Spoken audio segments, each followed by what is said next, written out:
여러분 안녕하십니까? 시사쇼 이것이 정치다의 윤정호입니다.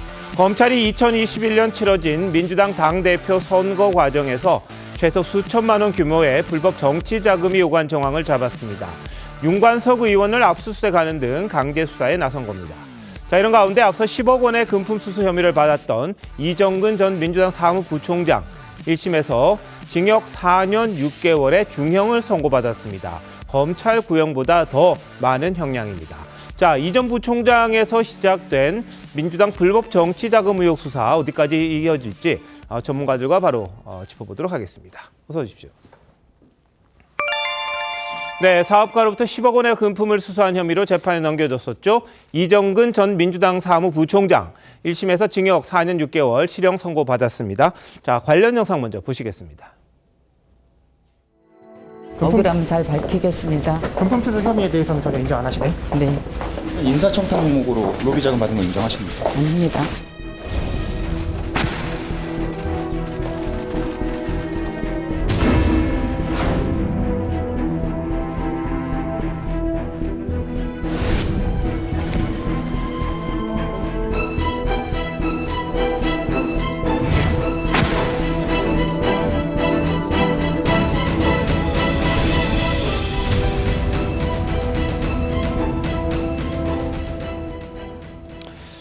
네, 이 전 부총장에 대해서 검찰 구형보다 재판부가 더 높은 4년 6개월을 선고했습니다. 자, 이게 대충 이례적이다 이런 이야기들이 나오고 있는데 정경 의원님 어떻게 보십니까? 사실 법원에서 징역 4년 6개월을 선고한 거는요, 보통 양형 기준에 맞아요. 이건 법원이 맞고 의외로 검찰의 구형이 너무 낮았다. 이렇게 지금 보고 있어요. 그런가요? 그게 왜 그러냐면 네. 지금 추징 금액을 보면요, 9억 8천만 원이거든요. 예. 그러면 이거를 지금 선고할 때나 기소할 때나 뇌물로 본 게 아니라 알선수재하고 정치자금법 위반으로 봤어요. 예. 그렇기 때문에 저 정도밖에 안 나온 거지, 만약에 이걸 뇌물로 봤다면, 사실 뇌물성이 되게 높잖아요. 네. 근데 뇌물로 봤다면 훨씬 더 선고형이 높았을 거예요. 예. 근데 뇌물로 보지 않은 것 자체도 어떻게 보면 봐준 게 아니냐 이런 느낌이 들었는데 네. 오히려 검찰에서 저렇게 구형이 낮은 게 더 이상합니다. 예, 자, 구형이 낮았다 이렇게 보시는군요. 네. 근데 민주당의 이 사무부총장을 지냈던 이정근 씨, 이분을 매개로 해서 지금 여러 가지 사건들이 이어지고 있는 상황입니다. 녹음 파일만 3만 개가 나왔다 이런 이야기가 지금 나온 거거든요. 그러다 보니까 오늘 윤관석 의원에 대한 압수수색이 들어간 것도 뭐 봉투 10개가 준비됐다, 전달해달라 이런 식의 녹취들이 나오다 보니까 검찰이 상당히 이 수사를 확대하고 있는 그런 상황이기도 한데요. 장유미 변호사 어떻게 보십니까? 이런 부분은요? 사실 아마 검찰 수사에 적극적으로 협조한 것으로 알려져 있기도 하고 그런 네. 부분이 반영돼서 검찰이 구형량을 비교적 적게 이렇게 의견 개진을 했던 것으로 보입니다. 다만 4년 6월과 관련해서는 재판부가 이 수수 금액이, 그러니까 뇌물로 하면은 1억 이상이 되면 가중해서 처벌되기 때문에 상당히 처벌 수위가 높지만 그 당시에 공무원 직책에 있지 않았기 때문에 이제 민간인의 알선수재 혐의로 기소를 한 것으로 보이는데요. 예. 아마 지금 수사에 협조를 하면서 이 녹취나 본인이 알고 있는 사실관계들, 그리고 돈을 줬다는 사업가도 수사에 대단히 적극적이라고 지금 보도가 나오고 있습니다. 네. 그렇다면 그 여파와 불똥이 어디까지 튈 것인지, 여건에 좀 야권에 어느 정도나 예. 이 어떤 충격파를 던질 것인지 좀 향후 지켜봐야 될 것 같습니다. 예, 자, 이 전 부총장 지난해 9월 관련 의혹 전면 부인했던 모습이 있습니다. 오늘 1심 선고 후에 변호인 측 반응 어떤지 같이 한번 보시죠. 저에게 제기된 여러 가지 의혹들은 사실과 다릅니다. 금품 수수 혐의에 대해서는 전혀 인정 안 하시네? 네. 검찰의 구형이 3년이었는데 이 법원의 판결이 4년 6월이라고 하는 거는 매우 이례적인 거거든요. 아마 이정근 위원장이 무죄를 주장을 하고 굉장히 강하게 억울함을 호소해 왔는데 그러한 것이 오히려 재판부한테는 좀 부정적인 그런 영향을 준 게 아닌가. 근데 이제 억울하니까 억울하다라고 한 건데. 네. 자, 저 정철승 변호사, 이정근 전 사무부총장의 변호를 맡고 있는데 억울하다는 겁니다. 억울하다. 없는 사실을 있다고 말하기는 어렵다. 그런 이야기도 했고요. 그다음에 이 씨가 그동안 정치 브로커의 농간에 놀아났던 거다. 핵심이 이정근 전 사무부총장이 아니라는 그런 주장을 합니다. 그러면서 이걸 뭐 이정근 게이트다 이런 식으로 쓰는 데 대해서는 민형사상 조치를 취하겠다 이런 이야기까지 하고 있는 상황이거든요. 자, 이현정 위원 보실 때 핵심이 이정근입니까? 아니면 로비한 그 사람입니까 지금요? 그 이 사건은 원래 이정근 사무부총장이라는 분이 사무부총장급이 이제 구속이 됐는데 네. 당시 검찰 인사들 그렇고 굉장히 큰 사건이 될 거다라는 그런 전망들이 있었어요. 네. 저는 처음에 교육을 가우팅했습니다. 사무부총장급인데 뭐가 그렇게 클까라고 생각했었는데 예. 이제 지켜보니까 이게 지금 사건이 간단치 않다는 게 이제 하나 드러나는데 네. 그 결정적인 원인은 뭐냐면 이정근 전 사무부총장이 이제 그동안 서초나 뭐 이런 데 출마를 한 두세 번 하면서 정치권에서 뭐 그렇게 썩 알려진 인물은 아니었습니다. 그런데 이분이 이 브로커 이 사업하시는 분, 네. 돈 받은 등등을 해서 예. 모든 게 다 녹음이 돼 있어요. 아. 그러니까 이게 구속될 잡혔을 때 그때는 새로 개통한 전화기만 잡혔는데 네. 나중에 검찰이 압수수색을 통해서 지인에게 맡겨뒀던 예전 핸드폰을 다 입수를 해보니까 예. 모든 통화 내용을 전부 다 이게 일일이 녹음을 내놔서 이게 예. 3만 개가 넘는다고 그럽니다. 근데 이 녹음 내용에 보면 돈을 주고받고 뭐 요구하고 이런 것들이 그냥 그대로 다 녹음이 돼 있다는 거예요. 네. 그래서 이게 뭐 수사에 정말 핵심적 사안이다 이렇게 되다 보니까 그동안 이게 지금 노웅래 의원 지금 이게 관련돼서 돼 예, 있죠. 예. 이하경 의원 돼 있죠. 네. 지금 노영민 전 비서실장 돼 있죠. 요번에 이제 윤관석 의원 부총리 이제 관련돼 있죠.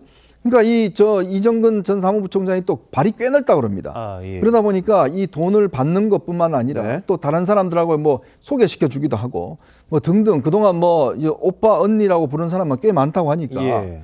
이게 지금 전부 다 돈과 관련된 연관성이 있다 보니까 검찰도 이정근 사무부총장 사건은 간단히 보지 말아야 된다는 이유가 예. 이제 점점 드러나는 것 같고 특히 예. 이게 이제 전당대회 때 그렇죠. 돈이 오고 갔다는 게 이제 드러나면서 네. 사건의 폭발력이 어디까지 미칠지 예. 궁금한 대목입니다. 알겠습니다. 일단은 지금 녹취 내용 가지고 뭐 봉투 10개 이야기가 나오니까 윤관석 의원에 대해서 전당대회 당시 어떤 식의 일이 있었는지 지금 검찰이 압수수색을 하는 그런 와중입니다. 그래서 이 실체에 대해서는 좀 더 수사가 돼야 될 부분이 있는데 다만 이정근 전 사무부총장에게 명품백 한 800만 원짜리가 간 게 있어요. 그런데 이정근 전 부총장 이야기는 뭐냐면 명품 가방 받았는데 이 돈 준 사람이 가방 준 사람이 뭐 수천억대, 8천억대 부자라서 아주 큰 걸 받았다고는 생각하지 않았다. 이런 식의 입장을 밝힌 것 같더라고요. 그래서 명품백 800만 원이면 이게 상당히 큰 돈이죠. 큰 돈인데도 불구하고 이게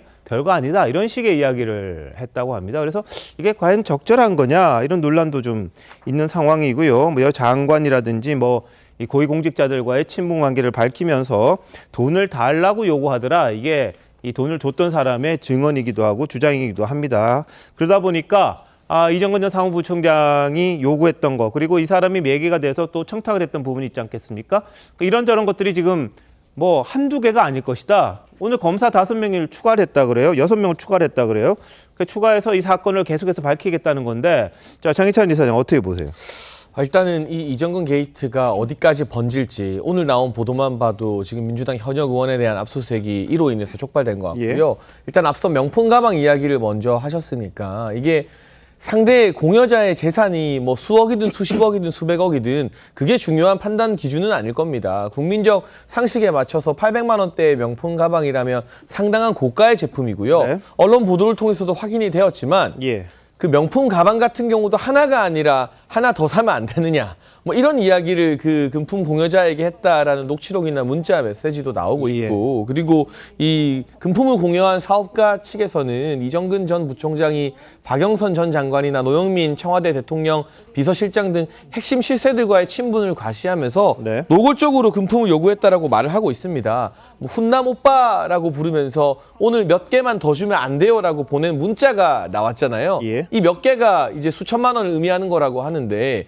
이렇게 적극적으로 금품을 요구한 문자 메시지까지 나왔는데 여기에 대해서 반성을 하거나 인정하지 않고 무조건 아니다라고 부정하는 이런 태도가 어떻게 보면 재판부가 검찰 구형보다 더 높은 형을 선고하는 데 결정적인 영향을 끼쳤던 것 같고요. 지금이라도 인정할 부분에 대해서 인정하고 반성하고 본인이 또 이 사업가에게 받은 금품이나 여러 가지 돈들을 민주당의 현역 정치인이나 실세 정치인 누구에게 정치 자금 등의 용도로 제공했는지까지도 밝혀야만 네. 그나마 2심에서 약간의 정상평작이라도 받을 수 있지 않을까 싶습니다. 예. 자, 민주당 입장은 어때요, 서재원 위원장?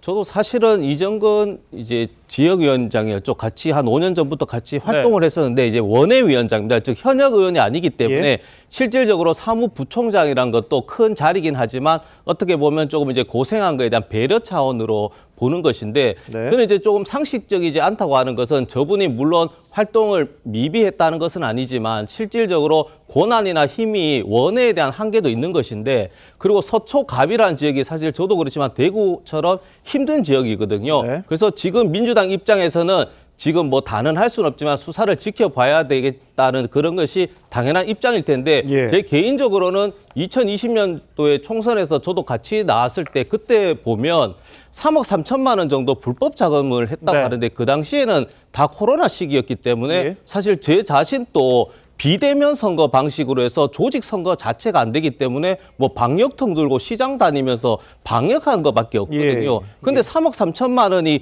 그 당시에 3, 4월에 선거 자금, 특히 총선, 코로나라는 시국에서 네. 이렇게 있었는데 그것을 계좌로 돈을 받아서 불법 자금했다고 하는 거에 대해서는 조금 상식적으로 저는 이해는 하지 못할 것 같아요. 예, 근데요, 검찰이 오늘 삼선 중진이죠. 윤관석 의원의 사무실 압수수색했습니다. 자택도 갔습니다. 20곳 정도 압수수색했는데 이정근 전 부총장의 휴대전화에서 어떤 게 나왔냐면 강래구 당시 한국공공기관 감사협회장이 봉투 10개 준비됐으니 윤관석 의원에게 전해달라. 이런 내용이 나온 겁니다. 녹음 파일이 있다는 겁니다. 그래서 이 돈이 봉투가 10개씩이라면 뭘 위한 걸까? 살펴본 거죠. 당시에는 송영길 당대표 후보의 캠프에서 선거운동했던 게 바로 윤관석 의원이라서 이 돈이 전당대회에 쓰인 게 아니냐. 그렇게 검찰은 지금 보고 있는 그런 상황이라는 거죠. 그러다 보니까 그럼 전당대회에서 돈 봉투가 돌았던 거냐. 이런 의혹이 지금 제기된 겁니다. 정민기 의원 어때요? 전당대회 좀 치러보셨잖아요. 돈 봉투 좀 돕니까? 어떻습니까? 참, 그거는 사실 알 수는 없습니다. 네. 그런데 이제 저렇게 문제가 제기됐을 때 예. 사실 수사를 또 안 할 수도 없는 거거든요. 예, 예. 근데 지금 핵심적으로 뭐냐면 그 이정근이라는 사람의 핸드폰에 저게 녹취가 되어 있는 거예요. 그 강모라는 사람이 네네. 결국은 윤관석 의원에게 돈 봉투를 전달해 달라고 한 건데 네. 그러면 이 윤관석이는 누구냐? 보면 그 당시 이제 송영길 후보가 대표가 되면 네. 이 사람은 사무총장이 될 거라는 걸 다 아는 거예요, 사람들이. 그렇죠. 중진이니까요. 네. 그러면 결국 사무총장은 무슨 일을 하느냐? 여러 가지 중요한 일을 하죠. 네. 뭐 공천 때면 공천을 하고 뭐 여러 네. 가지. 그렇기 때문에 혹시라도 그 돈이 간 것이 아닌지.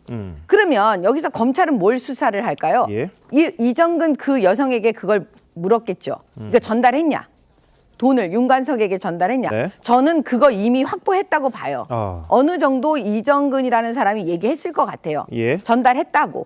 그러니까 압수수색이 들어간 걸 거예요. 아. 왜냐하면 그 돈을 준 강모라는 사람은 부인하겠죠. 예, 예. 그렇기 때문에 압수수색이 들어갔는데 저는 이거를 윤관석 의원이 부인하고 뭐 지금 당연히 부인하겠죠. 국회의원들 뭐 지금 이재명 대표로부터 비롯해서 노웅래 의원 다 부인하고 있잖아요. 예. 윤관석 의원도 부인하겠죠. 네. 그렇지만 압수수색이 돼서 이정근만 입을 열었다면 네. 그러면 저는 이게 결국 핵심은 송영길한테 간 거냐. 아. 그게 지금 목표일 겁니다. 송영길 대표에게 예, 예. 이 돈이 전달됐는지. 네. 저는 그게 이제 핵심이라고 보여지기 때문에요. 좀 지켜봐야 됩니다. 자, 윤관석 의원 오늘 입장문 냈습니다. 지금 보시는 것처럼요.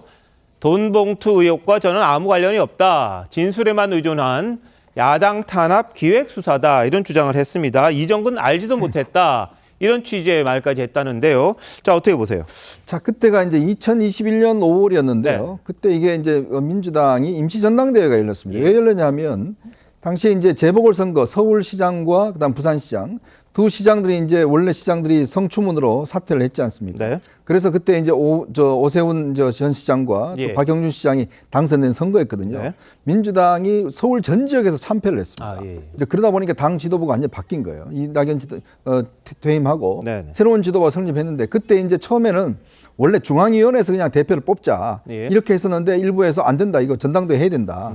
그래서 전당대회 예를 들어서 당시에 홍영표, 그다음 우원식이고요. 네. 그다음에 송영길 이 세 사람이 3파전을 벌입니다. 예. 근데 당시에 처음에는 홍영표 의원이 당선될 가능성이 높다라는 전망이 왜냐하면 당시 친문의 핵심이었습니다. 네. 자장이었으니까요.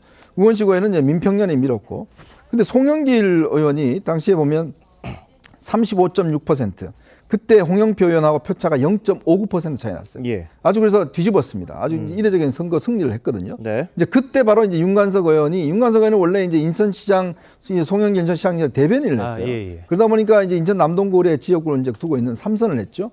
그러니까 당시에 송영길 그 후보 측에서 네. 정말 이 대의원들 운동을 굉장히 해서 호남 쪽에서 굉장히 많은 승리를 거뒀어요. 네.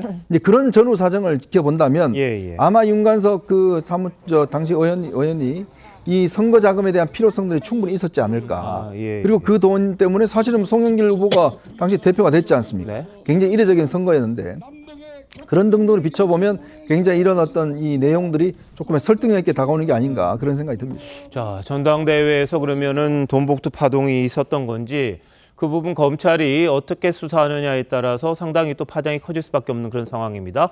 지금 검찰에서는 아까 말씀드렸습니다만 검사 6명을 더 추가로 배정을 했다고 합니다. 왜냐하면 아까 말씀하셨습니다만 녹음 파일만 3만 개고요. 거기서 하나씩 지금 사건들이 하나씩 연결이 되는 거예요. 노웅래 의원 건도 그랬죠.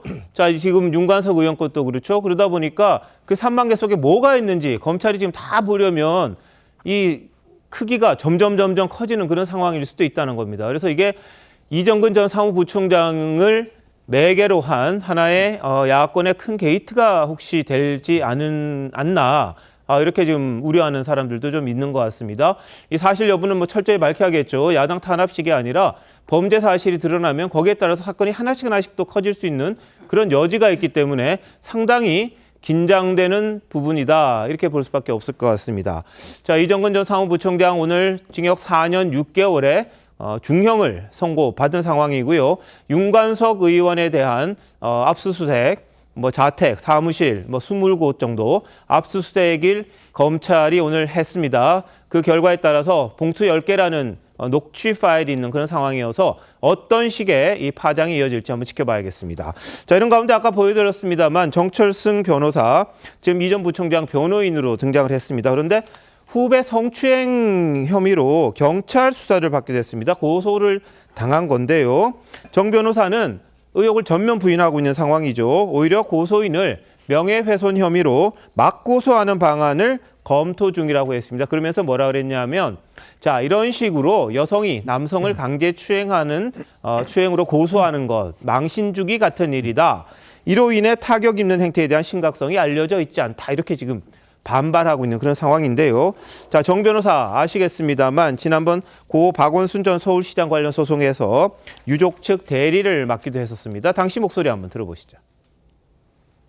피해자 여성의 주장 자체만을 놓고 보더라도 그냥 자기 손 네일 아트라고 합니까? 예. 고고한 자기 손을 좀 만졌다. 그리고 지속적으로 무슨 음란 문자를 보내거나 무슨 이모티콘을 보냈다, 사진을 보냈다, 이런 내용들이거든요. 예. 그러니까 이게 이제 성희롱 여부가 문제될지는 모르겠지만 이 사건은 공소권 없음으로 끝나버렸거든요. 네. 그래서 이 피해자의 주장이 이게 사실인지 여부조차도 확인할 방법이 없는 상태인데. 예. 자, 고 박원순 시장의 유족 편을 든 변호사였죠. 그러다 보니까 SNS로 피해자와 설전까지 벌어지면서 2차 가해 관련 논란도 좀 있었습니다. 장유미 변호사 어떻게 보셨어요?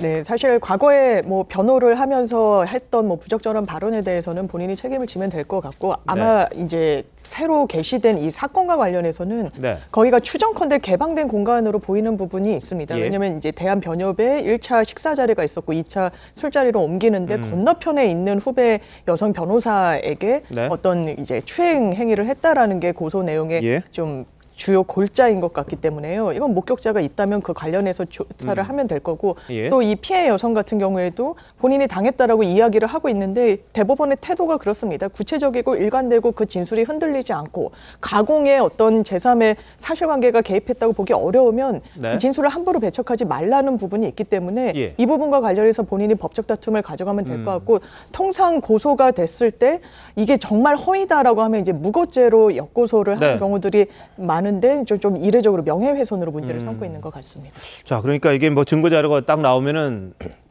더 이상 말할 필요 없는 거죠. 그 상황에 대해서 증인이 있다든지 증거 자료가 있다면은 뭐 그걸로 끝날 것 같긴 합니다. 근데 그걸 어떻게 해석하느냐는 조금 여지가 있어 보입니다만 정 변호사는 그런 일이 없었다. 오히려 역으로 그 당하는 입장이다. 이런 지금 생각을 밝히고 있습니다. 근데 이게 어떻게 발전될지는 모르겠습니다만 정철승 변호사를 둘러싸고 지금 또 하나의 사건이 새로 시작이 되는 겁니다. 그런데 지난 2월에 정 변호사가 조국 전 장관의 딸 조민 씨 외모에 대해서 이야기한 게 있어요. 내가 남자로 태어나 다행이다. 이런 이야기를 하면서 또 이른바 뭐 성인지 감수성에 대한 부분을 또 지적받던 일도 있었습니다. 정민경 의원님, 어떻게 봐야 돼요? 좀 이상해요.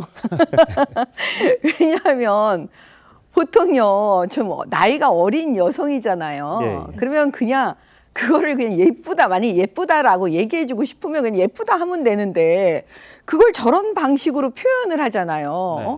그래서 저는 그게 좀 이상하고 아까 제가 조금 부연 설명을 예. 하면요. 보세요.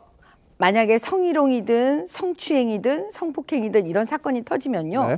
보통 그 피해자 측에서 여성 측에서 어떤 고소 내용이라든지 자기가 피해받은 내용을 네. 수사기관한테 얘기했을 때요. 예. 그거를 바로 고소인이 볼 수가 없어요. 아니 피고소인이. 아, 예. 그런데 그거를 너무나도 잘 아는 이 변호사라는 분이 네. 그거를 갖다가 피해자 측에 내가 그 좀 보여줘. 근데 피해자가 측에서 거절을 했단 말이에요. 보여주지 않았어요. 네. 근데 그거를 갖다가 뭐라고 얘기를 하냐면 협박으로 간주하겠다. 이렇게 도리어 나오는 거예요. 예.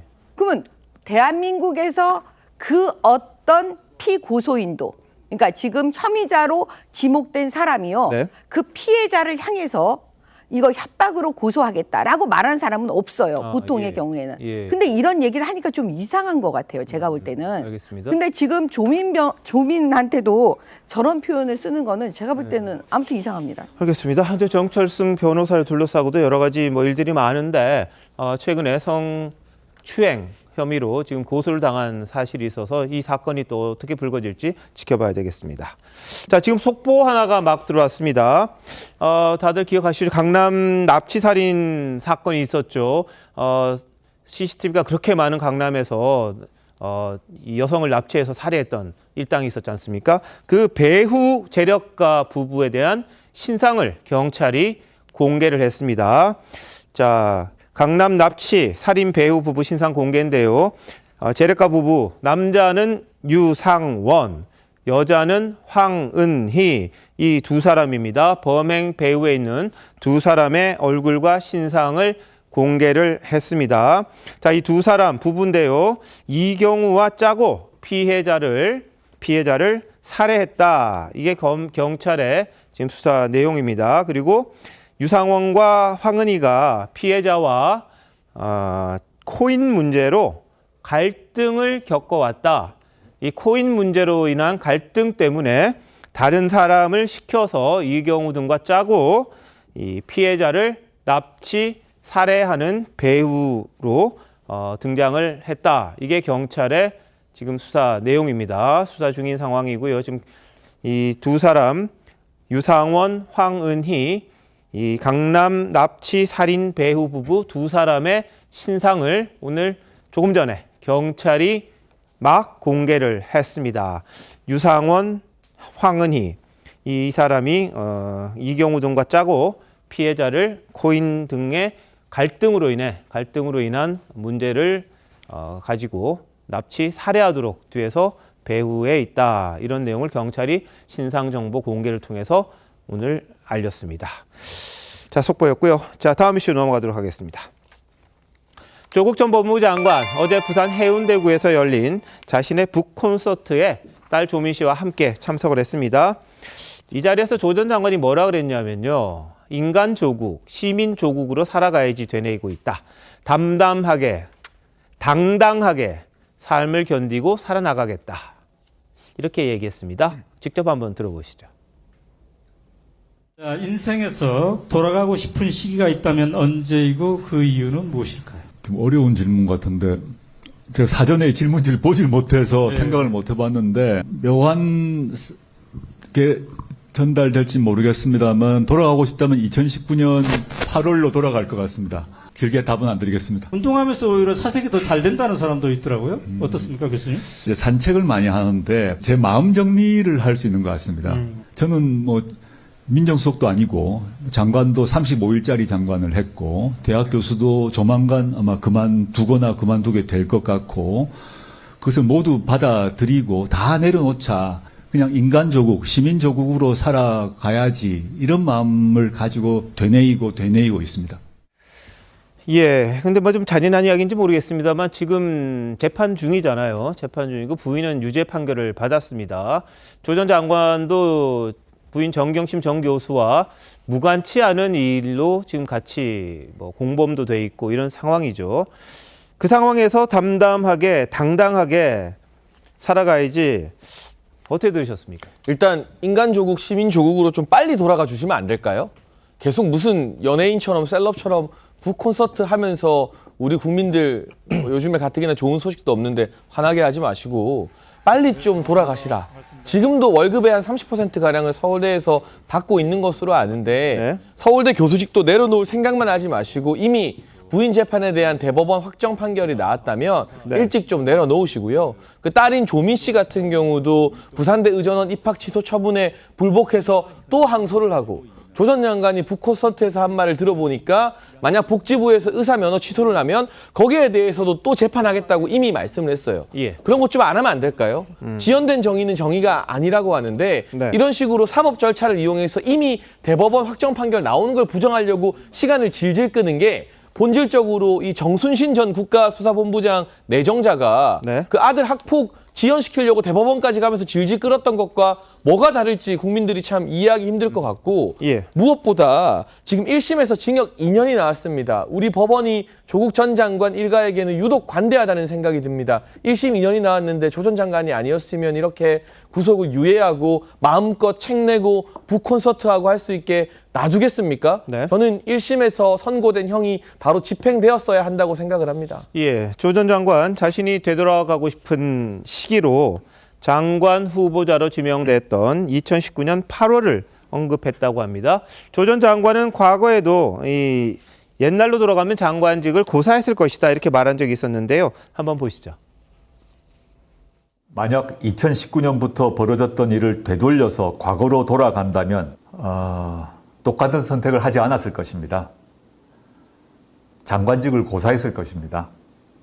저와 제 가족이 부족한 점이 있었지만 이러한 형국의 길, 늙은좌의 상황이 벌어질 것이라고는 상상하지 못했습니다. 그래서 자책하고 자성하고 있습니다.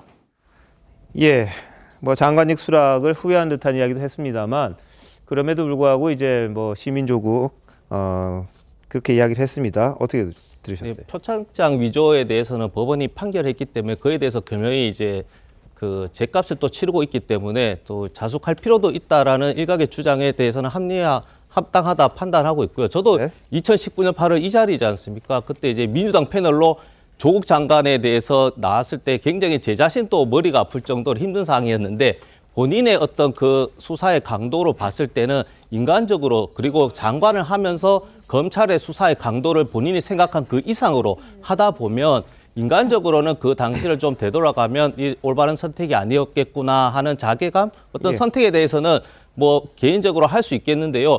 저는 이제 그 조국 장관이나 따님에 대해서 저렇게 활동하는 것에 대해서 비판적으로 볼 수도 있겠는데 저 가정이나 어떤 슬픔이나 잊기 위해서 활동하는 것에 대해서 너무 또 과도하게 비난하는 것 그리고 언론에서 또 과도하게 좀 관심을 가지는 것 자체는 조금 지양해야 했으면 하는 개인적인 바람은 있습니다. 아니 잠깐 말씀드리면요. 이게 지나가고 나면 그래도 깨달으셨네요. 그때 그 내가 장관직 고사했어야 되는데 네. 사퇴했어야 되는데 그 당시 저도 기억을 하는데 사퇴해야 된다고 다 얘기했어요. 예. 근데 본인이 안 했잖아요. 근데 지금도 마찬가지예요. 또 시간이 지나면 내가 그때 북콘서트 하지 말았어야 되는데 네. 잘못했다. 예. 이 얘기 분명 할 거거든요. 저는 북콘서트 이런 거 하면 안 된다고 보고요. 네네. 책 내고 이러시면 안 된다고 봐요. 나중에 시간이 지나서 미래의 어느 시점에 분명히 또 이 부분도 후회할 겁니다. 네. 근데 이제 조국 장관님 수사 계속 저희도 여기서 이 자리에서도 얘기했던 게 뭐 WFM, 웰스 CNT 결국엔 처음 시작 자체는 민정수석 때 미공개 정보로 주가 부양하고 자기 자산을 투자해서 부양한 거에 대해 그 수사로 들어갔었는데 결론을 봤을 때는 자녀에 대한 입시 부정, 표창장 위조 물론 그것이 잘못됐겠지만 이 대한민국과 조국 장관의 가족을 멸문지하로 갈 만큼 엄청나게 우리가 된 상황이 있지 않습니까? 알겠습니다. 그 부분에 있어서 이제 조국 장관 개인적으로는 이것이 수사나 어떤 과거로 봤을 때는 좀 부족하지 않나 그렇게 판단하고 있습니다. 그런데 뭐 그 자본시장법 관련해서도 유죄를 받은 부분이 있습니다. 다 무죄가 된 건 아니라는 걸 말씀드리고 다만 검찰이 뭐 먼저 인재 수사했다기보다는 언론들이 계속 보도한 부분이 있어서 그걸 보지 않을 수가 없었겠죠. 검찰에서도요. 그럼 입시 비리라든지 이런 것들이 의혹이 제기됐기 때문에 그런 부분이 있었다는 거는 또 말씀을 드릴게요. 자, 근데 어제 북콘서트에서 조국 전 장관이 이런 이야기를 했어요. 정경심 전 교수가 병원비, 변호사비 뭐 걱정이 많은 것 같다. 이렇게 이야기를 했는데요. 한번 들어보시죠. 저 아내 같은 경우는 이제 2번에 걸쳐서 척추 수술을 했는데 통증이 심해지고 외부 진단을 했더니 문제가 있다라는 소견이 나와서 형집행정지 신청을 한 상태입니다. 본인으로는 이제 걱정이 많은 것 같습니다. 뭐 병원비, 수술비, 변호사비 이런 거 외에도 당장은 엄마로서 딸이 학교 문제가 이렇게 되면 또 충격받고 자기의 문제도 충격받지만 충격받고 해서 많이 힘들어하고 있는데 지금도 또 상대적으로는 좀 안정되어 있고 지금은 형집행정지 결정을 기다리고 있습니다.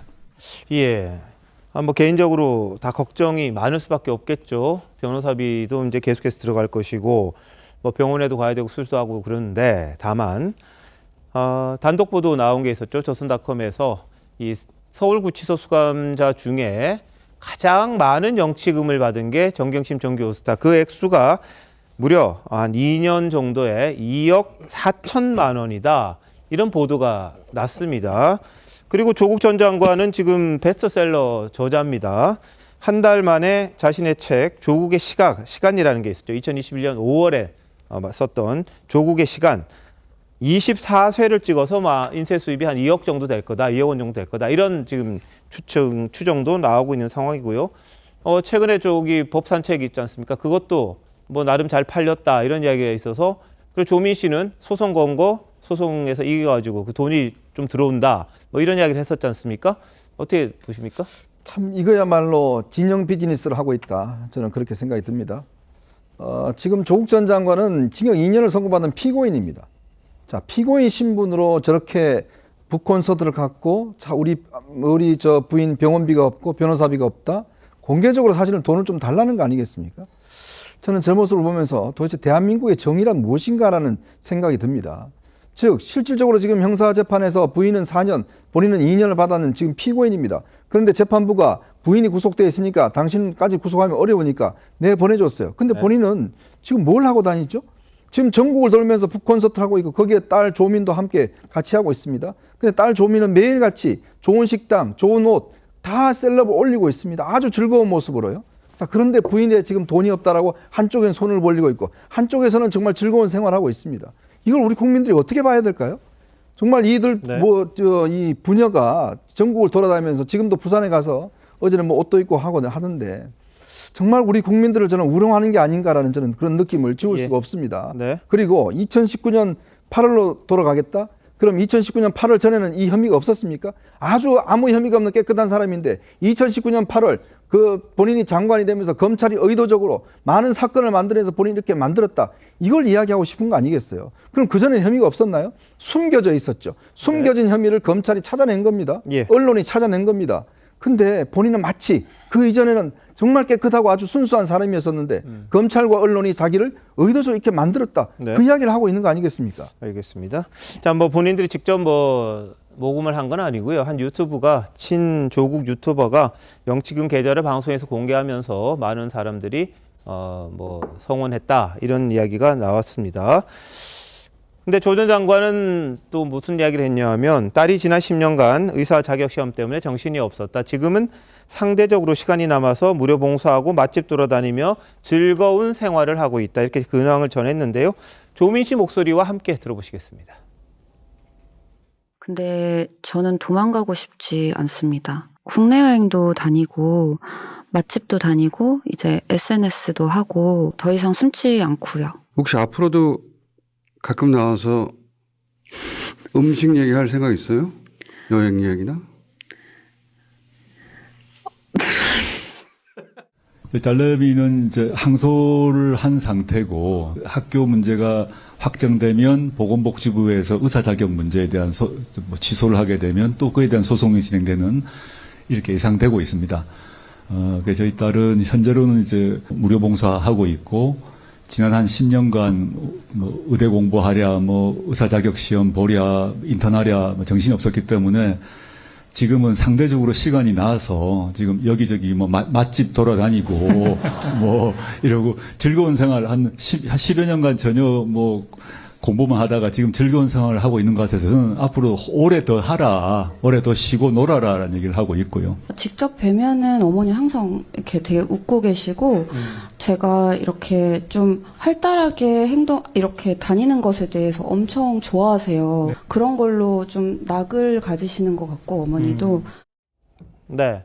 자, 두 부녀 저렇게 이야기를 하고 있고요. 근데 법원이 부산대 의전원 입학 취소가 정당하다 이런 판결에 대해서 조민 씨 즉시 항고를 했고 항소를 한 상황이고 보건복지부가 의사 면허 취소하면 또 소송을 할 거다 이런 입장도 밝혔습니다. 자, 장미 변호사, 네. 이 전체적인 거 어떻게 한번 평가하세요? 지금 상황에서 법적 조치를 할 수 있는 한 전부 할 수밖에 없을 겁니다. 왜냐하면 너무나 많은 그 인생의 경험들이 이력들이 쌓아온 부분들 성과가 다 무로 돌아가기 때문인데요. 물론 대법원에서 확정 판결 받았죠. 거기에 따라서 좀 도미노식으로 겸허하게 좀 수용해야 될 부분이 있는 것 같습니다. 그렇지만 이런 부분 불편해하시는 분들 계실 것 같다고 생각도 들지만 그 부분도 이해가 되지만 전 진영 장사를 하거나 손을 벌리고 있다라고 평가하고 싶지는 않습니다. 본인이 평가한 이 멸문지화 아마 한 가족으로선 상당히 견디기 어려운 수사였을 겁니다. 이 부분을 헤아릴 수 있고 일상으로 이제는 돌아가야 할 때인데 그 부분에 대해서 너무 잔인해질 필요는 없다라고 생각합니다. 알겠습니다. 자, 보시는 분마다 또 평가는 다를 것 같은데요. 자, 어제 눈길을 끈 게 어제 북콘서트 현장에 부산대 교수 한 두 분이 자리를 했다고 합니다. 근데 한 분이 이렇게 이야기를 했대요. 자신을 부산대 교수라고 밝힌 사람인데 지금 따님 문제가 우리 학교에 있다. 법이 절대 과하면 안 된다고 생각했는데 그런 부분에 있어서 응원하는 교수들이 많다. 지지의 뜻을 전했다고 합니다. 자, 정미경 의원님 어떤 생각 드십니까? 저 진짜 부산대 교수 맞으세요? 그렇게 이야기를 하셨다고 하네요. 예, 그러니까 그런 느낌이 들 정도로 저 정말 좀 약간 충격이에요. 왜냐하면 지금 학생들이 다 있잖아요. 우리가 입학을 할 때는 공정해야 된다는 건 우리 학생들이 다 알고 있을 거예요. 근데 그 과정 속에서 그 인턴 하지 않았는데 그 서류를 위조하고 그다음 표창장 위조하고 이런 애들이 다 나왔단 말이에요. 네. 샘플들이 다 나왔잖아요. 예. 그러면 이게 핵심이 뭐냐면 이게 의전원이라는 게 핵심입니다. 의사가 되는 거예요. 의사는 그냥 직업이 아니에요. 타인의 생명이나 신체에 잘못하면 위해를 가할 수가 있는 거예요.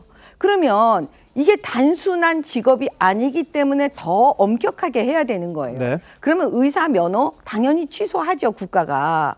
그런데 그 부분에 대해서 나 자꾸 의사하겠다라고 저렇게 나오는 게 과연 국민들이 볼 때는 어떻게 바라볼까? 이런 부분은 저 사람들 전혀 생각 안 하는 거고요. 그다음에 부산대 교수가 진짜 맞다면 정말 부산대 학생들에 대해서 저는 어떻게 보면 해서는 안 될 말을 한 게 아닌가 이렇게 생각합니다. 근데 저도 사실 부산대라는 교수의 직책을 가지고 저렇게 하게 되면 부산대에 대한 오해도 살게 생기기 때문에 저는 개인적으로 부산대 교수가 아니고 개인적으로 응원한다. 그리고 좀 이제 지치지 말고 힘내라 정도였으면 좋았을 텐데 부산대 교수라고 밝히고 하다 보니까 조금 이제 어떻게 교수의 신분으로 이렇게 어떻게 법에 대해서 이렇게 과하게 해석하나 이런 부분에 있어서는 부산대 교수의 직책으로서는 조금 이제 부적절한 어떤 의견이라고 저는 생각하고 있습니다. 알겠습니다.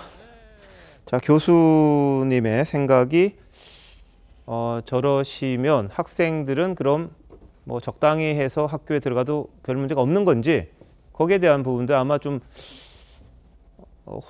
혼란스럽지 않을까 뭐 이런 생각도 좀 듭니다. 근데 응원하시는 분들이 뭐 개인적으로 하는 거는 그렇다 치는데 글쎄요. 시청자 여러분들 생각은 어떠십니까? 자, 한편 한동훈 장관은 마약 범죄에 대한 검찰의 수사 역량 강화를 위해서 대검에 이 마약 수사부서 복원을 지시한 걸로 전해졌습니다. 앞서 유튜브 채널 법무부 TV에서는 지난주 부산지검을 방문했던 한 장관의 모습이 영상으로 남아 있는데요. 뭐라고 했는지 한번 보시겠습니다.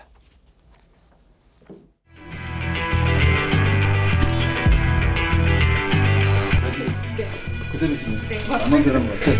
네. 고맙습니다. 잘해주세요. 고맙습니다. 앉아봐요.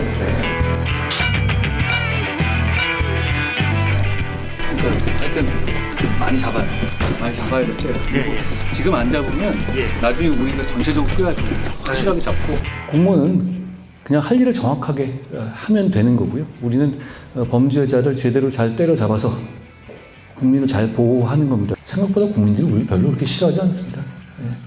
저를 싫어하는 건 있는데 우리 검찰이 하고 있는 어떤 국가적으로 중요한 기능에 대해서는 저는 점점 존중하는 분위기가 만들어져 가고 있다고 생각합니다. 그러니까 더 열심히 해주시고요.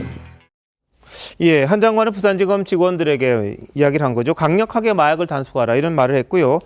또 화이트칼라 범죄 수사는 반부패부 그리고 마약이나 조직범죄 수사는 강력부 이걸 한데 묶어놓은 게 이게 말이 안 된다. 문제가 있다. 이런 지적을 했습니다. 그러면서 마약 수사를 전담하는 부서 원래 있던 걸 다시 복원시키겠다. 이런 취지로 이야기한 겁니다. 이건 뭐 국회 승인하고 상관없이 장관이 그걸 하면 된다고 이렇게도 이야기를 하고 있는데요. 자, 어떻게 보십니까? 장희찬 이사장. 일단 민주당과 문재인 정부에서 우리나라의 마약 수사 기능을 아주 체계적으로 철저하게 망가뜨려 놓았죠. 그 연원을 제가 짧게 언급하면 2018년도 박상기 전 법무부 장관이 강력부를 폐지하고 반부패부와 통합을 시킵니다. 한동훈 장관이 이야기한 것처럼 화이트칼라 범죄 부서와 이 강력 범죄 부서를 합쳐놓은 거죠.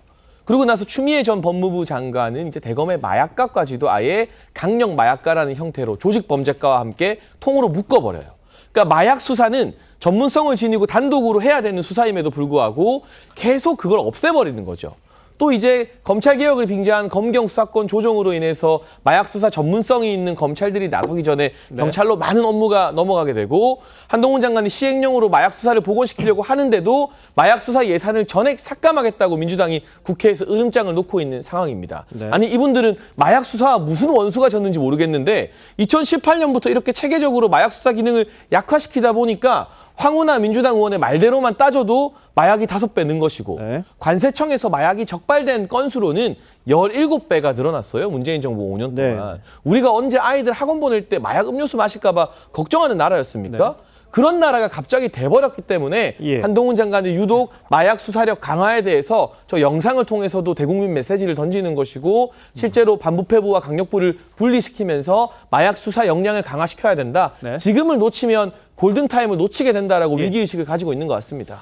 저는 이제 한동훈 법무부 장관이 조금 안타까운 게 아직도 검찰 마인드에 머물러 있다. 지금 뭐 어떻게 보면 국회의원 또 하고 뭐 2인자를 넘어서 대권에 대한 도전도 하는 이 시기에는 마지막에 다 잡아야 돼. 많이 잡아야 돼. 그게 중요한 게 아닙니다. 왜 마약을 하게 된 취지, 유통구조, 이 기본을 이게 잡아놓고 해야지 범인 마약을 계속해서 마약하는 사람을 잡아놓는다. 그건 아닌 것이죠. 그래서 마약하게 된 여러 가지 이유가 있겠지만 지금 우리 일상을 보면 뭐 주식도 그렇죠. 코인도 그렇죠. 민생 너무나 많이 힘들죠. 그리고 유혹에 빠지기 쉬운 유통구조 있죠. 그리고 어떻게 보면 마약 같은 극단적인 환경을 이용해서 내일이 더 희망되는 그런 사회로 가는 그런 환상이 있기 때문에 저는 법무부 장관이라면 마약 안 해도 되는 내일이 희망되는 사회가 될 수 있도록 노력하겠다 해야 되는데 계속 보면 마약 잡겠다는데 결국은 무엇이냐.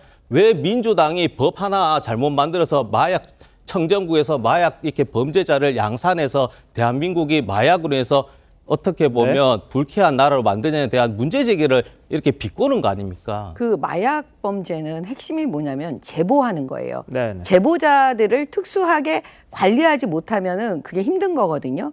근데 그거를 검찰이 오랜 시간 동안 사실 우리가 마약 청정국이 된 거는 이 검찰의 노력이 있었어요. 그 제보자 이 시스템을 계속 관리했고 거기다 예산을 투입해 줬고요. 네. 근데 이게 그 말하자면 간첩 잡는 공안도 마찬가지인데 네. 그것도 오랜 시간 관리를 하는 겁니다. 제보하는 사람들을. 그런데 그 부분을 갖다가 문재인 정권에서 유독 이 마약 수사를 검찰이 못하도록 한 거, 그게 너무 이상한 거예요. 저는 과거에 제가 검사를 한 8, 9년 정도 했는데 그때만 해도 마약에 대해서는 우리가 걱정을 안 했어요. 근데 지금 문재인 정권 거치면서 이 마약 범죄를 이 정도까지 만들었다는 건 정말 합리적으로 의심할 수밖에 없어요. 왜 그럴까? 문재인 정권에서는 왜 마약 이 부분에 대해서 검찰이 수사를 막았을까? 정말 이상합니다. 예, 알겠습니다. 하여튼 마약 수사와 관련해서 한동훈 장관 의지를 보였고 다시 뭐 이른바 마약 강력부를 만들겠다 이런 입장을 또 천명을 했습니다. 자, 이런 가운데 매일경제 보도에 따르면 국회 인사청문회를 하죠. 한동훈 장관에 대해서도 했는데 의원실에 한 장관 개인 정보를 제공을 합니다. 거기 보면은 뭐 부인, 자녀들의 뭐 주민등록 등본, 초본, 부동산 계약서, 매매 계약서 뭐 이런 여러 가지 개인적인 정보가 담기는데 이 개인 정보가 원본 그대로 개인에게 유출된 사실이 드러났습니다. 뭐냐면 민주당 측과 일을 했다는 A 씨가 이 한 구의원에게 강서 구의원에게 의정 활동에 도움이 될 거라면서 이렇게 자료를 넘겨줬대요. 근데 그 자료를 봤더니 그 안에 한 장관과 관련된 개인 정보가 엄청나게 들어있었다는 거예요. 그러다 보니까 이 구의원이 경찰에 유출했던 A 씨를 고발을 했는데, 자, 이현정 의원님, 이거 어떻게 봐야 될까요? 네, 우선 좀 전에 그 서 위원장께서 이야기하신 법무장관이 뭐 마약 왜 때려잡냐는데 법무장관이 마약 때려잡아야죠. 그 누가 때려잡습니까? 네네. 아니, 검찰관장하는 법무장관이 안 때려잡으면 누가 맞아요? 그 유통은 이거는 다 정부에서 하는 거고요. 알겠습니다. 그럼 저는 그 이야기 자체가 말이 안 된다는 생각이 들고 그다음에 지금 한장 관련된 이 법사위에 제공된 이 자료가 이렇게 유통된다는 거는 굉장히 심각한 문제입니다. 도대체 이런 자료들을 그 법사위원들 중에 모르겠습니다. 이게 누가 뿌렸는지는 모르겠지만 이 개인정보잖아요. 개인정보를 이렇게 형태로 해서 마구 돌아다니고 이걸 뭐 이용을 하고 한다는 것 자체 이 목적이 뭐겠습니까? 결국 이제 한동훈 장관을 어떻게 보면 흔들겠다는 목적 아니겠습니까? 그게 사실은 이게 이제 우리가 개인정보가 요즘은 굉장히 철저하게 관리가 되고 지급된 사람한테만 이제 볼 수 있는 그런 건데 이거는 아마 출처를 조사하면 저는 뭐 금방 나올 것 같습니다. 왜냐하면 법사위원들한테만 제공됐다고 그러니까 철저히 한번 조사해야 될 것 같습니다. 알겠습니다. 이 개인정보가 함부로 유출되는 거 이게 문제죠. 국회에다가 의정활동을 지원하는 차원, 특히 개인정보라는 건 더 조심해서 다뤄야 되는데 이게 일반인에게 이게 유출될 정도라면 이게 얼마나 소홀하게 취급됐냐 이런 생각도 좀 들고 뭔가 의도가 있나 이런 싶기도 하고요. 그래서 이 부분에 대해서는 철저하게 좀 조사를 했으면 하는 그런 바람입니다. 그리고 한동훈 장관 딸이 미국 명문대죠. MIT, 매사추세츠 공과대학에 입학했다 이런 보도가 있었습니다. 그랬더니 미주 한인 모임이죠. 학부모 모임인데 거기서 MIT 입학 경위를 조사해달라 이런 청원 운동을 또 시작을 했다고 합니다.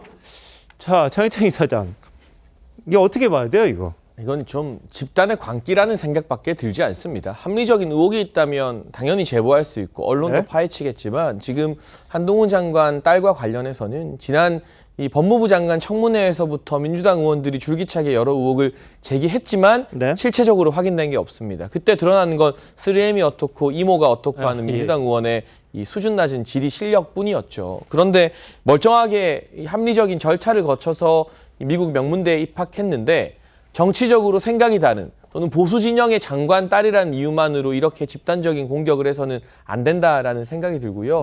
이 같은 움직임이 물론 일부의 일탈이겠습니다만 이 국제사회 그리고 뭐 MIT나 저 지역사회에 대한민국의 어떤 나쁜 단면 강성 팬덤이 온라인으로 몰려다니면서 특정인을 괴롭히는 그러한 잘못된 문화를 보여주는 광고하고 전시하는 꼴이 될까봐 대단히 우려스럽습니다.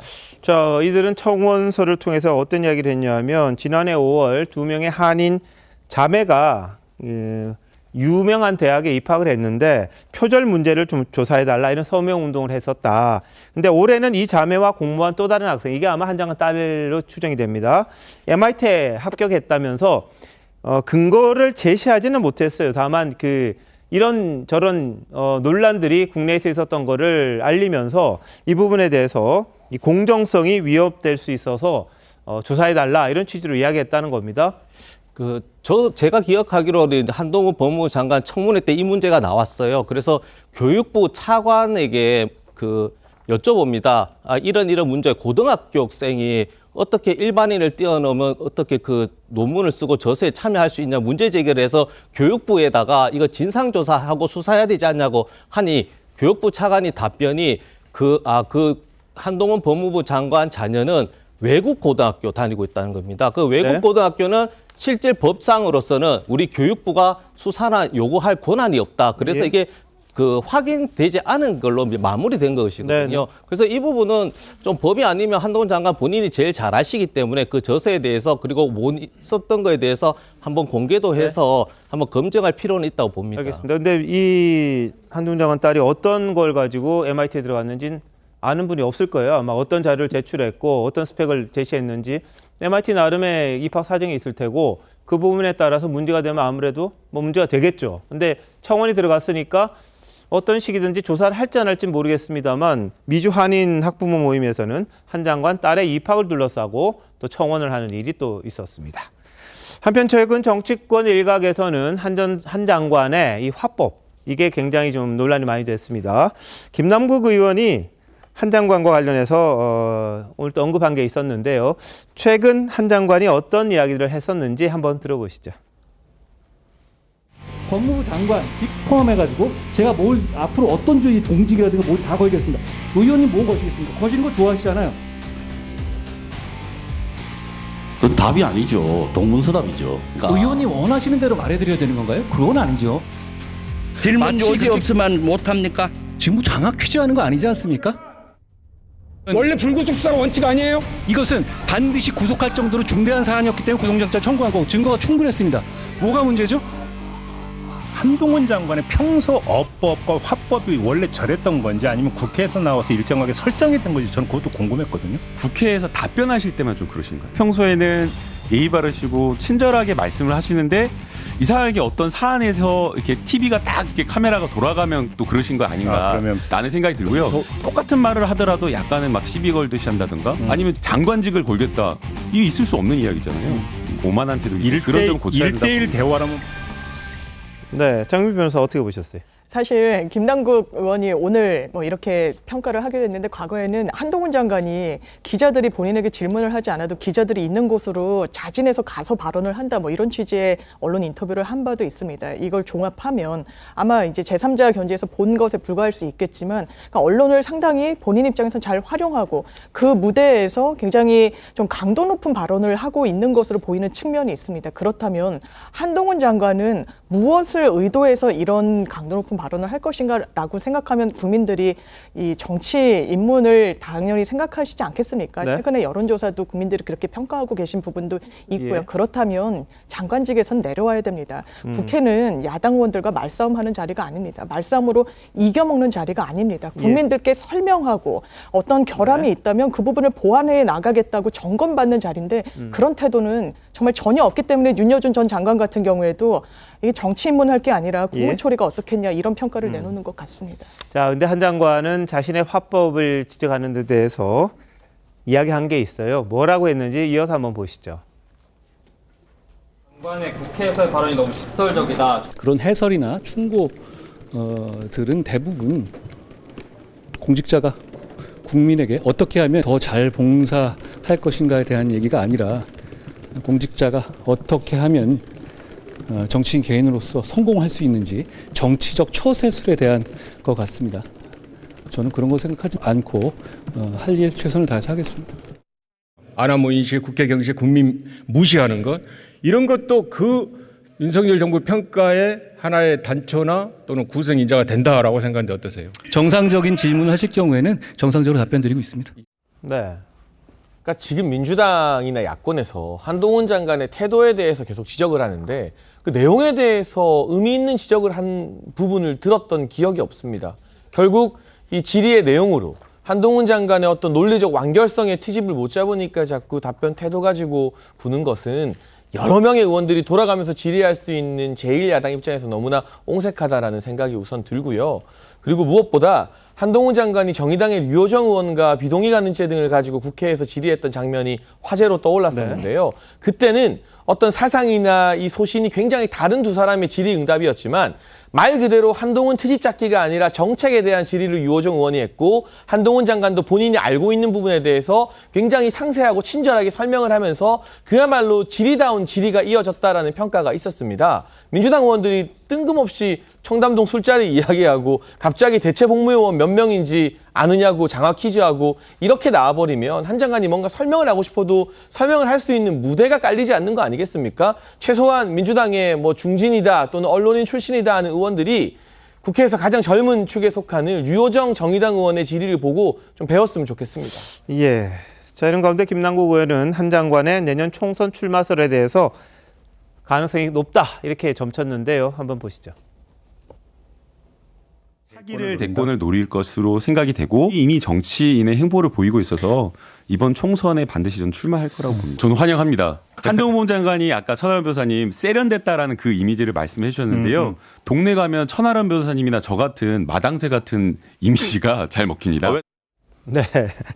자, 서지원 위원님 어떻게 보셨어요? 그러니까 한동훈 장관의 저런 태도로 이제 국회의원 출마하게 되면 이제 유권자들이 굉장히 불편해할 수도 있겠죠. 보면 때론 유권자들은 농담 삼아 법을 넘어서 그런 게 있으면 또 받아치거나 여유롭게 보이는 게 이제 어떻게 보면 후보로서의 자세인데 저는 그 한동훈 장관의 일관성만 있다면 괜찮습니다. 저는 여당의 어떻게 보면 국회의원들이 한동훈 장관을 비판한 건 한 번도 못 봤어요. 그리고 개인적으로도 뭐 유튜브 같은 데 한번 나가셔서 저런 식의 어떤 질문을 했을 때 받아치는 것들이 혹여 행여가 아니고 상사였던 윤석열 대통령 시절에도 저런 식으로 윤석열 대통령이 지시하면 아 이건 아니고 이렇게 했었는 것인지 저는 그 부분도 한번 개인적인 호기심 차원에서 한번 다음에 설명도 해주셨으면 하는 개인적인 바람은 있습니다.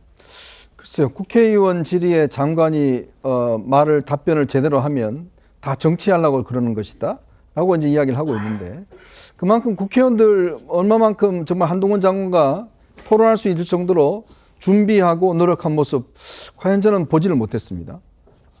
한동훈 장관을 이기려면 그만큼 본인들 열심히 하셔야 돼요. 많은 국민들이 이 모습을 보면서 도대체 누가 못하느냐. 국회의원들 그동안 질의하고 하는 걸 보면 정말 현안에 대해서 제대로 파악하고 있는지 이런 문제에 대한 회의가 많지 않습니까? 그걸 하면 되는 것이고 그리고 저는 한동훈 장관의 저런 태도는 앞으로의 어떤 공직자상에서는 새로운 뉴노멀이 될 수 있다는 생각이 들어요. 왜냐하면 공직자들이 국회의원들한테 가서 연신 죄송합니다 의원님 고개 굽신거리고 이런 모습을 그동안 우리가 보는 게 그게 당연하다 정무적으로 옳다라고 이야기했지 않습니까? 그러나 이제는 장관들도 자기 업무에 대해서 충실히 알고 파악을 하고 질의에 대해서 정확히 대답하고 이런 것들이 오히려 장관의 합당한 태도다라는 것들이 저는 새로운 기준이 제시될 수가 있다 그런 생각이 듭니다. 알겠습니다. 뭐 국민 여러분들이 또 판단하실 부분이 있을 것 같습니다.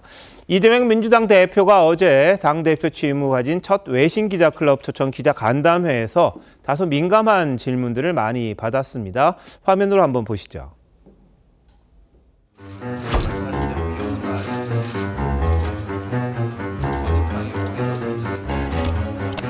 Persons close to you have done, as of course you know. This raises a question. Are you, Lee Jae-myung, a dangerous man to know? 저를 수사하는 과정에서 이렇게 유명을 달리한 점에 대해서는 참으로 안타깝게 생각합니다. 그리고 매우 유감스럽게 생각합니다. 저는 그들의 사망에 대해서 어떤 영향도 미칠 수 없는 상태입니다. 더 이상 이런 일들이 벌어지지 않기를 바랍니다. 네, 황교안 씨는 사실 그때 그래서 좀 기소. 외신 기자회견에서 이런 질문과 답을 해야 된다는 사실이 참으로 수치스럽다고 할까 그렇습니다. 집안의 문제는 가급적이면 집안에서 해결하는 게 좋은데 그렇게 노력하도록 하겠습니다. 이제 청문회 하는 기분입니다. 이제 더 이상 질문을 못 받을 것 접전도 같습니다. 하십시오.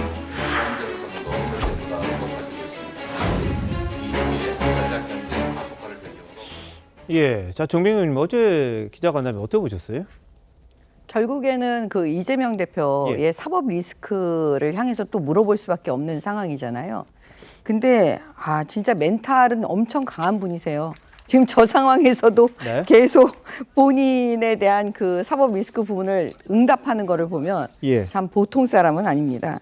근데 제가 이런 그 외신 기자들의 이런 걸 보면서 느끼는 건 뭐냐면 지금 검찰에서 왜 구속영장 청구, 지금 나머지 쌍방울 사건이나 수사가 지금 어느 정도 진행이 된 걸로 알고 있는데 그 영장 청구를 왜 안 하는지 좀 이상해요. 예. 빨리 그 부분에 수사를 해서 네. 그다음에 그 체포 동의서를 국회에 다시 보내서 좀 이 부분, 사법 리스크 부분을 일단락 좀 시켜줘야 되는 것이 아닌지. 예. 계속 지금 이 부분에 대해서 대한민국 정치가 한 발도 앞으로 지금 가지 않는 상황이잖아요. 네. 그러니까 검찰이 빨리 수사를 재빨리 진행해서 그 민주당 의원들에게 다시 한번 공을 던져야 됩니다. 네. 대한민국의 정치를 위해서 이 대목에서 야당 대표의 사법 리스크 다시 한번 정리할 수 있는 기회를 줘야 된다고 봐요.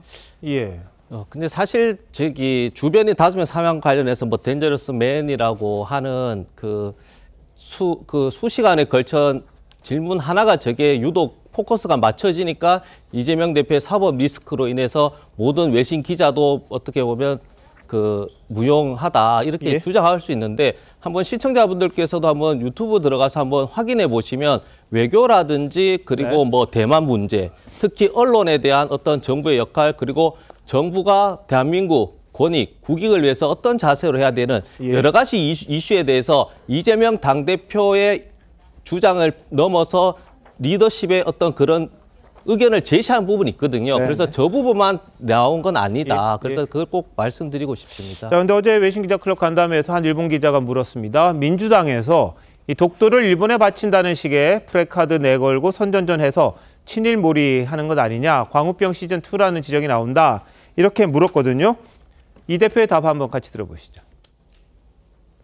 각종 한일관계 쟁점에 대해서 민주당 의원분들이 이런저런 의혹을 제기하면서 좀 활발하게 움직이고 계신데요. 독도를 일본에 바친다는 등의 플래카드를 내걸면서 장외 선전전에 나서고 있습니다. 이러한 민주당 의원님들의 활동에 대해서 이게 과연 득이 될지 실이 될지 판단 부탁드리겠습니다. 우선 사실관계부터 좀 바로 잡을 필요가 있어 보입니다. 민주당이 독도를 일본에 바친다는 현수막을 내걸었다라고 하는데 오히려 그런 것 자체가 괴담일 수 있는 거죠.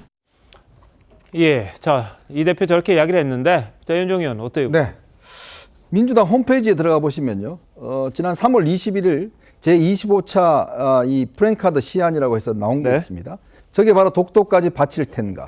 저런 거를 붙여라라고 시안을 내놓은 게 있습니다. 예. 자, 그리고 이 의원들이 전부 다 저걸 붙였죠. 저기 이용호 의원이 고향 쪽에 이제 붙인 것인데요. 네. 자, 본인 당에서 공식적으로 홈페이지를 통해서 이런 시안을 제시를 하고 붙인 네. 건데 이게 괴담이다라고 이야기를 하고 있습니다. 예. 아니 당대표가 괴담이라고 그러는 거를 당에서 저렇게 붙일 수가 있는 건가요? 자, 그런 부분에 대해서 저는 의문을 제기하고 싶고 또 하나는 어제 저는 뭐 여러 가지 뭐 이 데인저스맨 등등 이야기 나왔지만 윤석열 대통령의 이제 이 제3자 변제안에 대해서 그 많은 비판을 했습니다. 그래서 기자들이 물었죠. 외신 기자들이. 그럼 이 대표의 대안은 뭡니까? 라고 물었습니다. 그랬더니 결국 이렇게 즉답할 수 있는 정도의 답이 있었다면 이 문제가 이렇게까지 오지 않았을 겁니다. 라고 아무 대안이 없다는 듯이 이야기를 했어요. 자, 그러면 어제의 자리는 제1야당 대표로서 그럼 정부가 잘못하고 있는 문제에 대해서 제1야당은 어떤 대안을 가지고 그러면 한일 관계를 접근할 것인지 많은 기자들이 그걸 듣고 싶었을 겁니다. 네. 그런데 정작 이재명 대표의 답변은 이거 뭐 대답이 뭐 대안이 없다라는 이야기를 했어요. 네. 아니 그래놓고 계속적으로 그냥 비판만 하는 겁니까?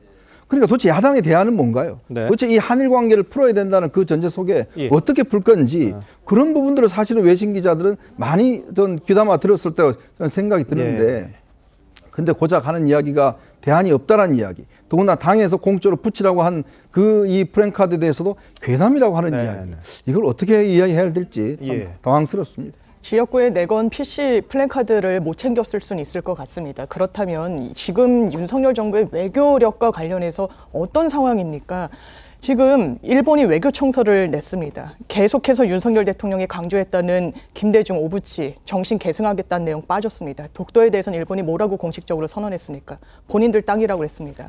이게 윤석열 대통령이 이야기한 물 반잔에 나머지 반잔을 채우는 일본의 태도입니까? 네. 그런 부분에 대해서 국민들께 설명하고 해명하는 게 우선 아니겠습니까? 예. 이재명 대표는 야당 대표입니다. 물론 제3자 변제, 우리나라 민법이 허용하지 않습니다. 즉답해서 해결할 수 있는 문제면 여기까지 오지 않았겠죠. 이게 현실 아니겠습니까? 왜 이렇게 책임 있는 자세로 외교든 예. 어떤 국내 정치든 해외 정치든 이렇게 영향력을 제대로 된 저력을 못 보여주는 정부인지 안타깝기 그지없습니다. 네. 그러니까 제가 현수막 이야기 좀 하면요. 지도부 대보니까 알겠던데요. 네. 매주 이제 각 지역 당협으로 이런 현수막을 보내자고 홍보국이나 홍보본부장이 올리면 네. 지도부에서 또 그걸 검토하기도 하고 해서 다 내려보내요. 예. 그런데 이재명 대표가 이 전체 중앙당에서 지역 당협으로 내려버리는 현수막 시안이나 주요 내용도 파악이 안 됐다는 것은 네. 제가 봤을 때는 재판 다니시느라 바빠서 당무를 보실 만한 시간적 여유가 없는 게 아닌가. 앞으로 재판이 더 늘어나면 현수막 시안 정도가 아니라 당에서 무슨 일이 일어났는지 이재명 대표가 아예 모를 수도 있다라는 걱정이 좀 듭니다. 알겠습니다. 제가 볼 때는 거짓말하는 것 같은데요.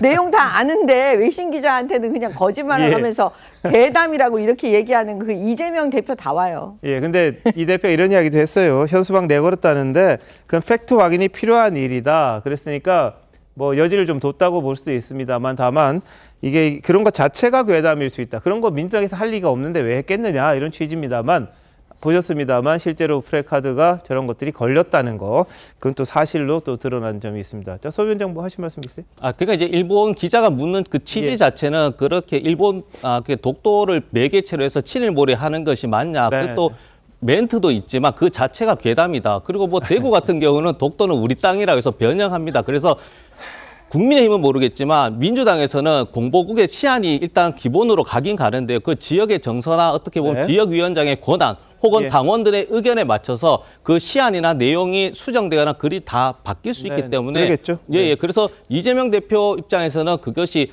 어떻게 보면 당론처럼 다 이렇게 하라 이런 건 아니니까 말씀드렸지만 챙겨지지를 못할 수도 있지만 그 취지 자체는 그 괴담의 배경은 일본 기자의 질문이다. 그렇게 알겠습니다. 이해할 것 같아요.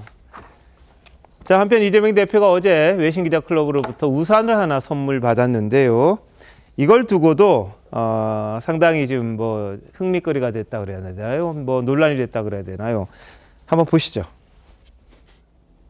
우리가 선물을 하나 드리겠습니다. 이거를 받으시고 다음에 꼭 다시 찾아뵙기를 부탁드리겠습니다. 때리는 정도는 아니고? 가서 한번 보세요. 뭐 때리든 뭐를 하시든 그거 가지고 우산입니다. 네, 감사합니다.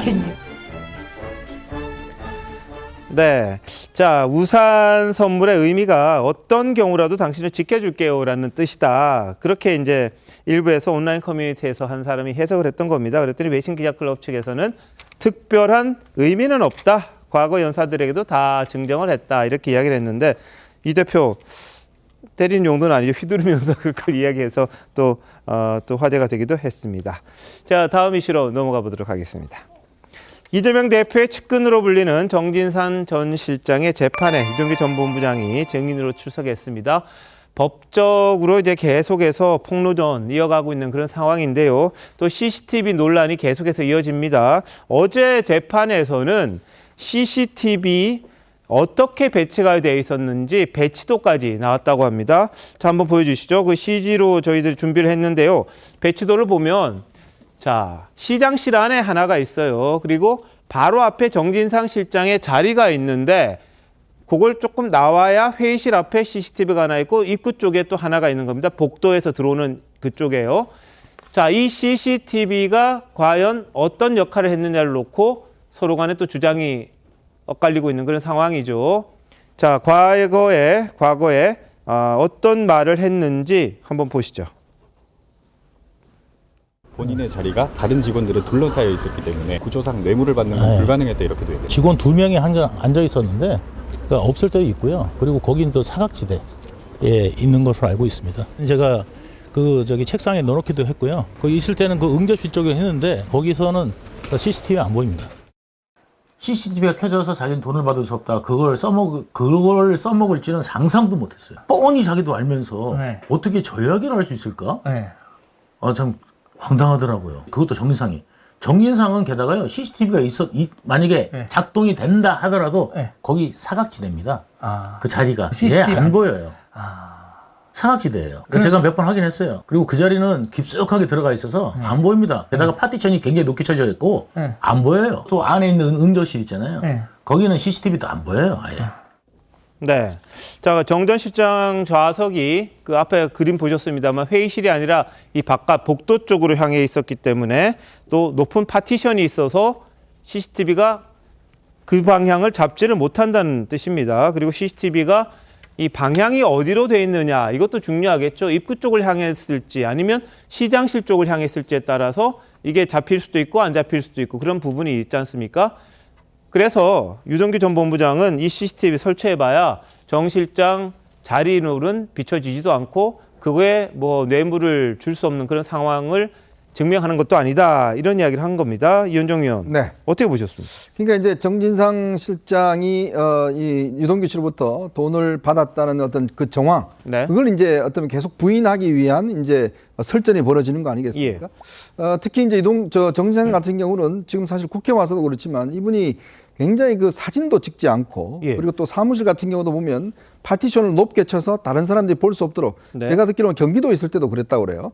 굉장히 어떤 외부 시선에 이런 걸 해서 조금 이상할 정도로 이제 차단을 많이 했다고 그러는데 아마 이제 성남시장 시절에도 꽤 높은 파티션을 설정해서 밖에서 그 사람을 잘 볼 수 없을 정도로 했다고 합니다. 자, 그렇기 때문에 뭐 돈 1,000만 원, 2,000만 원 봉투에 넣어주는 거 사실 CCTV가 있더라도 저는 뭐 그렇게 썩 어렵지는 않는 문제 같아요.